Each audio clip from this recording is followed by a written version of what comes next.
Israel versus Palestine. It's like the Fast and Furious franchise. It just won't end. And the longer it goes, the more unbelievable it gets. This past weekend, Hamas, the de facto leader of Palestine, or according to the US and Israel, a terrorist organization, did the unbelievable, the unthinkable, and surprised the shit out of one of the world's most advanced militaries.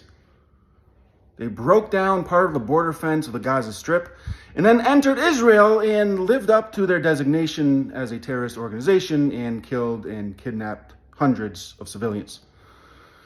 Now, it's very easy to condemn this attack. I condemn this attack. See? Simple. But can we please stop calling this unprovoked? Unprovoked? I see all these politicians, all these media outlets calling it unprovoked. What fucking world are you living in? Unprovoked? That's insulting to anyone who has paid any amount of attention to world events for any amount of time. Listen, it doesn't do anyone any good. It doesn't do Israel any good to try to frame this in a way that absolves them from everything that has happened before now. This isn't just an attack that came out of fucking nowhere. Stop it. Almost every country in the world, besides the US, has condemned the illegal Israeli settlements that steal Palestinians' land. Almost every country in the world, besides the US, has called Israel an apartheid state. When an oppressed people lash out at their oppressor, you might not like it, you might disagree, but you cannot call it unprovoked. I see a lot of people rightfully saying that targeting civilians, killing civilians, is always wrong. And I agree. We should never lose our humanity just because someone's on the other side. Again, it's just a little odd to me that a lot of people are only outraged and indignant when certain civilians are killed. We have a hard time seeing the humanity in other civilians. When it's our side, when it's the good guys killing civilians, we can find all types of reasons to justify it, right? Well, it's self-defense. It's collateral damage. It's all part of war. Israel has an inalienable right to defend themselves.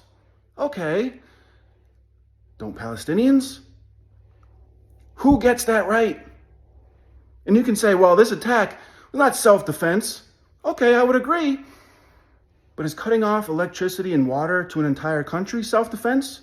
Is indiscriminately bombing residential areas self-defense? And don't give me that bullshit, well, Netanyahu gives them a warning, tells them to leave. They have 48 hours to leave. Where the fuck are they gonna go?